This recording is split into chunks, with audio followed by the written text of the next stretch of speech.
What's up, everybody, and welcome back to Enjoying the Review. I'm your host, Incomparable Zach Jones, and today I am going to be reviewing and recapping The Last of Us Season 2, Episode 4, entitled Day 1.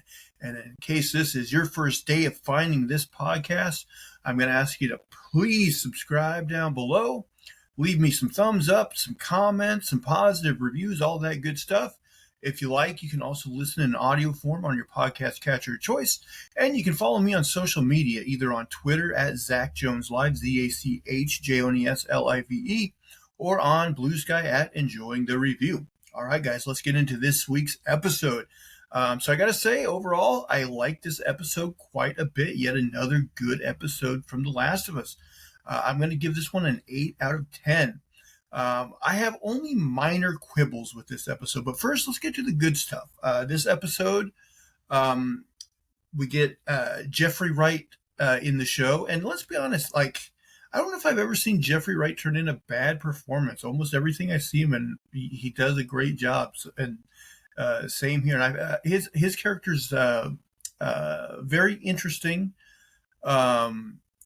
And I'm enticed to see where he goes. It seems like his character, there's a flash forward in this episode, and his character seems to change quite a lot, which is also interesting. Another high point, I put lots of good, tense action. There's a section in here that really ramps up the tension for a long time, and I think it's very effective. You do want some, get some horror elements in a ostensibly a zombie show, and I think this episode does that very well. A real roller coaster ride in that way of an episode. So I really enjoyed that. We also get a big progression in the Dina-Ellie relationship, which I like. My only thing is that I think it's following the beats of the game a little too much. I've talked in the past that one of my only complaints about this show is that since I have played the games, everything feels just a little bit too familiar, and I kind of have that sense of discovery of watching something I'm, totally unfamiliar with. Luckily, the Jeffrey Wright stuff in this episode is diverted from the game, so that's good. But everything else, and by the way, spoilers ahoy! If I should have put that out to begin with. But this has the Ellie playing the guitar scene from the game, and it's basically, directly from the game. And so, I don't know, a part of me wishes, at the very least, maybe she would have sung a different song. Then I suppose people would have complained, hardcore fans of the game. So, when you adapt something like this, you're kind of damned if you do, damned if you don't. But I don't know, to me, maybe just a little too similar. And then also there were just, like when they go to the WF building and they find the guys hanging from the ceiling and stuff, there's just, and then the subway scene, there's just these things taken from the game. And yes, they're maybe slightly different, but they're, pretty similar. And then they end up in the theater from the game, and it looks, recreated pretty dang similar. So, a part of me just feels like maybe they're a little too faithful to the source material. But those are minor complaints in this episode. I will also say, and I'll get to this when I do the recap. Well, I guess I could just talk about it here. There's this weird line I thought was weird where Dina and Ellie are going through Seattle, and she sees the gay pride rainbow flag. And she's like, "Oh, what's with these dude in rainbows? They just must have been real, joyous and optimistic." And a part of me is like, listen, I know she grew up in this apocalypse, but are you telling me no older person, especially when they found out she was gay, would have taught her about oh yeah, like gays had a hard time back in the day, and they adopted the rainbow as their flag and all. Like nobody would have told her that. I just found that a little tough to believe that she wouldn't have known that. Again, a small quibble, but I don't know. It seemed a little unrealistic to me that that would have never came up in any conversation she had in the past. And then also, and listen, I know this is going to happen in this show, but every once, like it's a video game, adaptation. But every once in a while, I go, man, this feels real video gamey. And in this episode, it was when they're in the WLF building, and all of a sudden, a bunch of WLF soldiers enter, and they hide behind crates, and then the guy in charge like, okay, fan out and find these people who did, and then it's like we go back to LED, something about that just seems so video gamey to me that I was like, oh, I don't know, it's almost jarring in a way, even though it shouldn't be. But again, small quibbles. I really did enjoy this episode. So those are kind of my main takeaways. But with that being said, let's go into the recap, and I'll see if I can find some more insight to provide. So we flash back all the way to 2018. And like I gotta say, maybe they covered this in the game, but I was never exactly sure, like on the timeline of this apocalypse. But we get a little bit of insight into that here. So we flash back to 2018, which again wouldn't have been maybe the exact start of the apocalypse, but maybe close to around the time. And we're introduced to this armored truck full of Fedra soldiers. And these guys are telling a story from the past, and you can tell these guys are, very quick to violence, very bloodthirsty, very dismissive of the people. They've kind of been corrupted by power and authoritarianism, basically. We find out they ironically refer to the citizens as voters to mock them because they've taken away their rights and they live in a police state, basically. All of a sudden, their truck stops because there's a group of people outside. I should also mention, like, when the one soldier was prattling on about his story, and there was one soldier, a new soldier with them, that seemed like he was kind of like uncomfortable with how they were talking, and he wasn't as indoctrinated as them, basically, into this Fedra system. So yeah, they stop for these people. And one of the soldiers in the truck, they think these guys are with the WLF, which is a group they've been feuding with, the same group Abby, would later join. And they want to take these guys out. But the sergeant, whose name is Isaac, played by Jeffrey Wright, he insists on talking to them. So, he's like, I don't want things getting out of hand. If you guys get out, I know things are going to get out of hand. So let me talk to these guys. And so he commands that newer soldier to come with him. He's like, maybe you can learn something here. So now there's a twist, and I really like this twist. We find out that Isaac had a prearranged meeting with the woman that leads this group. And in fact, they are WLF members, and Isaac knows that. And after he confirms with her that it is her, he throws 2 grenades in the back of that truck, and he blows up all those Fedra soldiers. So he's switching sides here. He's moving from, he can see that Fedra is no good, and he's changing sides over to the WLF, which he sees as the resistance. And so he kills them, and then he looks at this new soldier, and he tells him, Now you have to make a choice.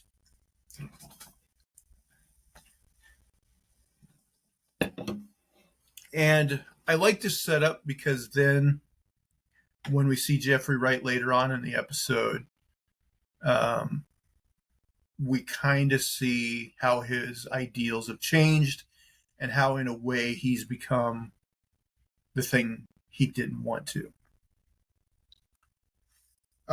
So now we're back in present day, which apparently is 11 years later. So I guess we're in the year 2029. And let's be honest, it's 2025 now. I could see us being in a zombie apocalypse in 4 years. It could happen. So Dina and Ellie are searching through this building, looking for goods and stuff. And, Dina sees something off screen, and she tells Ellie that she needs to pee. And so, anyone who's with the little story literacy can see what's coming from a mile away. She found a pregnancy test. She's checking if she's pregnant, right? Okay, yeah, this is where I wrote down they seemingly do not know what gay pride flags are, which again I find a little hard to believe, but okay. All of a sudden, they find a bunch of dead Fedra soldiers, as well as a tank that is covered in moss. I will say I do like the look of like cities in The Last of Us, where like the earth is kind of taken back over. It's growing over in buildings and tanks and stuff. Also, if anyone's ever played the Horizon Zero Dawn, well, Horizon games, they have a similar thing too, where there's like these ancient buildings that with growth over them. So it's a cool aesthetic, I think. So they're looking around, and in the distance, they see a tall building with WLF spray painted on it. So of course, Ellie, she's raring to go. She wants to go right now, but Dina, she's the thinker. She's the smarter of the two. And she thinks that since the WLF is advertising their position, that they're probably well prepared. And then also, that building, they're basically sitting on a hill, so they can see them coming from a mile away. And so they decide to wait until nighttime to move towards the buildings, to disguise their position. So they decide to hole up in a record store. And of course, this is right out of the video game. So Ellie finds a guitar, and she plays the song "Take on Me" by Aha. And Dina, she sits down and she really gets into her performance, makes her cry. And in this moment, you can really tell that Dina is falling in love with Ellie, and to the point where like she kind of has to acknowledge that to herself.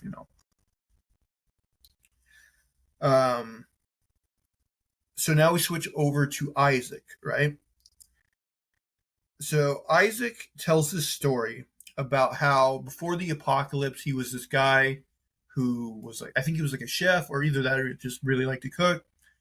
And there was this fancy French, uh, you know, cooking wares, pots and pans and whatnot that he always wanted. And he thought if he worked hard his whole life, eventually maybe he would get that set of French cookware. And he did get it, but not in the way he thought. But, due to the apocalypse, he got it. So he heats up this fancy French pan, and we find out that he's got one of the Seraphites with the scars in their cheeks and everything. He's got him captured, and he's going to torture him to see where the Seraphites are going to attack next. So as he's torturing this guy, burning him, the guy's screaming, we see an off-screen member of the WLF,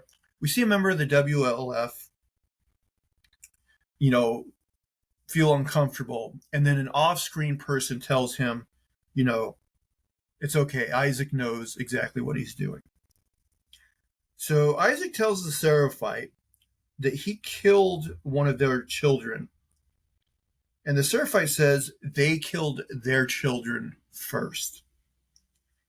And then they both accuse each other of breaking some sort of truce that they had with one another. The Seraphite tells Isaac that the WLF is going to lose.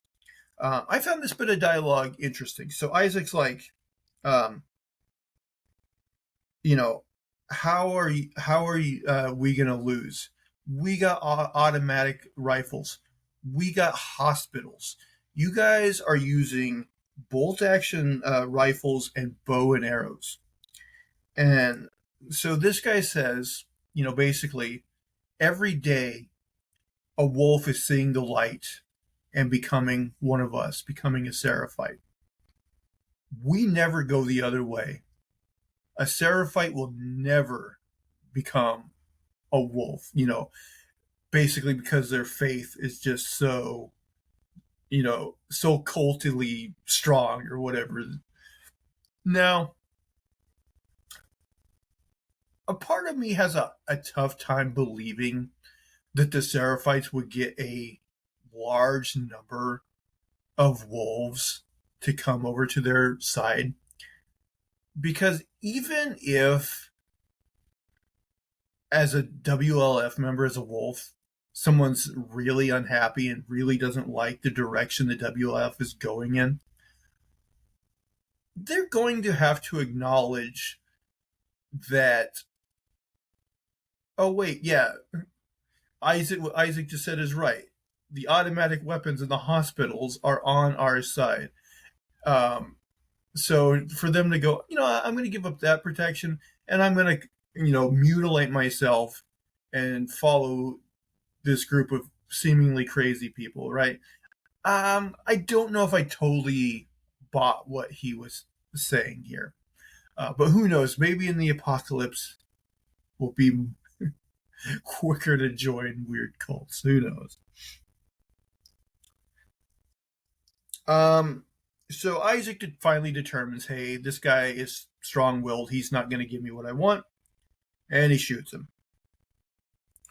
So we find out that the off-screen man from before is the soldier that Isaac took at the beginning of the episode.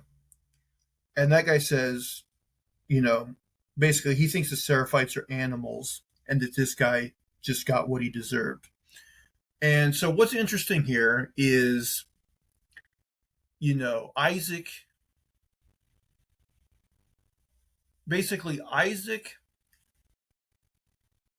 in the beginning of the episode, didn't like how violent and authoritarian Fedra was.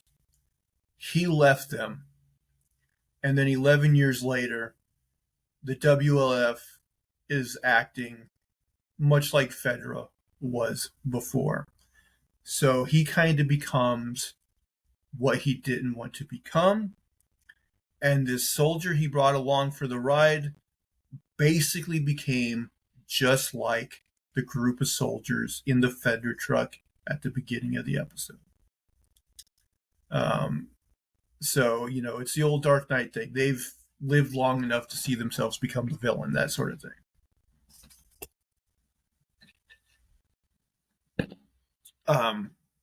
But I do like, what the message here is. So at nighttime, Ellie and Dina go to the WLF building, and they spot a broken window on the second floor that they can climb into. And they agree with each other to kill any WLF members they find, even if they were not in the group that killed Joel. So they get inside, and first they find a dead WLF soldier with a bunch of arrows in him. And so they go into another room, and now they find a bunch of dead WLF soldiers with their hung up to the ceiling, their intestines all sprawled out. And then Ellie sees a blood trail in the ground. She follows that to find a message written in blood on the wall that says, "Feel her love." And Ellie puts it together that the group, the cult members that they found dead in the woods last episode, their group are the ones responsible for this. So they find at some point here a WLF like radio, and they're like, "Oh, backup was called," and so right on cue, a bunch of WLF soldiers come into the room, and this is the part where I said this feels very video gamey. And Ellie and Dina hide, and then the search is on from the soldiers. So first, like Ellie kind of sneaks back into one of the back rooms by a window, a closed window, and a soldier comes in there,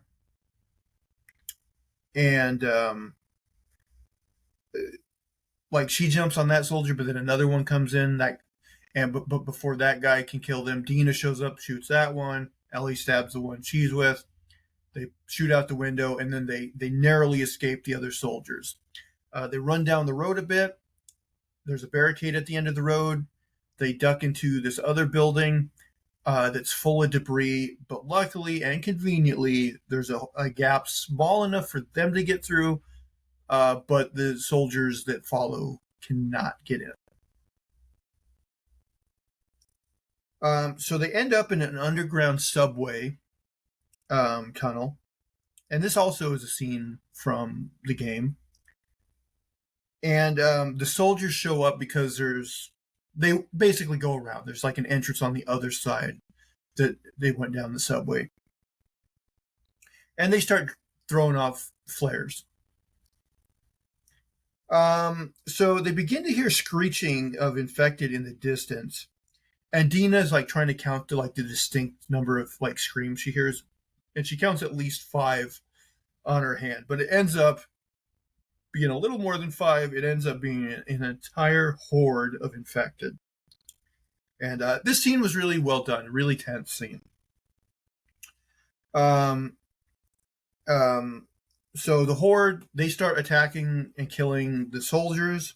Ellie and Dina try to escape through a subway car, and it's instantly like infected trying to get through, breaking windows and such things. And eventually they get to the end car, and Dina goes up through the top, and she pulls Ellie through, right in the nick of time, that sort of thing. So they kind of go up the stairs out of that room, but then they hit like an old pair of turnstiles, and Ellie just kind of pushes hard and makes it through, but Dina's stuck. And the infected break through. They come up, and they're about to bite Dina. So what does Ellie do? She knows she's immune, so she allows one of the infected to bite on her arm to save Dina. So then they make it through the turnstile. They get out of there, but now Dina knows Ellie has been bit, and we can see on her face, and it does a shot of her holding the gun. So we now know that she's like, oh no, I'm going to have to put Ellie down, right? So they find an old theater, again, from the game, to spend the night in. Ellie bars the door, and then when she turns around, Dina is holding her at gunpoint. So Ellie now has to reveal to Dina that she's immune. Of course, Dina,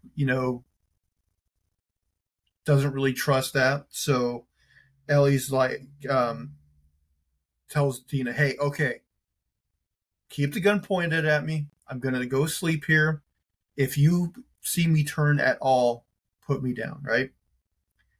So in the middle of the night, Ellie's woken up because some water drips on her head, and she gets up, and she's like, whoa, don't shoot me. She shows Dina that her wound has not gotten any worse. And so Dina finally believes Ellie and confesses to her that she's pregnant. And so then the two kiss each other, and they end up making sweet, sweet love right there on the dirty theater floor. So the next morning, they wake up, they eat some beef jerky to freshen their morning breath so they can kiss each other. And then Dina apologizes to Ellie for taking so long to be with her. And she tells a story about how, like, at one point she told her mom, I like boys and I like girls. And her mom was like, no, you like boys. And so she just kind of, tried to convince herself of that, tried to, live that way. And then, but now it's gotten to the point where, she can't deny it anymore. She is in love with Ellie. And then Ellie's like, well, how do you know for sure you're pregnant? So Dina shows her that she not only took one pregnancy test, she took like 4 of them, and they all said positive. So the radio that they took from the WLF people gets a transmission. And so they overhear that the WLF has taken wounded soldiers to a place called Lake Hill. And they're going to be taken to a medic named Nora, who was the medic in the group with Abby that killed, she was in the group that killed Jill, Abby's group. So they figure that if they track down Nora, she will know where Abby is. This is really making me wonder how much of, Abby's side of the story we will get in this season. Maybe we won't get hers at all until the next season. I'm not sure how they're going to split that out. So they go outside and they see explosions in the distance. And not too far from those explosions, they see like a tall building. And they got like a map of Seattle, I believe. And so they can see that there's a building not far from those explosions, the Lake Hill building, where they're taking the wounded. Ellie tells Dina that she should think about staying behind, now that she knows she's pregnant and all. But Dina says, no, ma'am, to that. She holds her hand and she says, together. So she's in it. And that's how we end this episode. And guys, I thought it was very solid. Only very slight nitpicks. I really enjoyed this one. So guys, I think that's going to do it. Please comment down below. Tell me what you thought of this episode. And tell me if you think Ellie would have known what a gay pride flag was before going into this episode. But yeah, guys, that's it. So please, if you will, please hit that subscribe button. Please comment, thumbs up, review, all that good stuff. You can listen in audio form on your podcast catcher of choice. And you can follow me on social media, either on Twitter at Zach Jones Live, ZachJonesLive, or on Blue Sky at Enjoying the Review. But hey, guys, until next time, I hope you're enjoying the review. Bye, guys.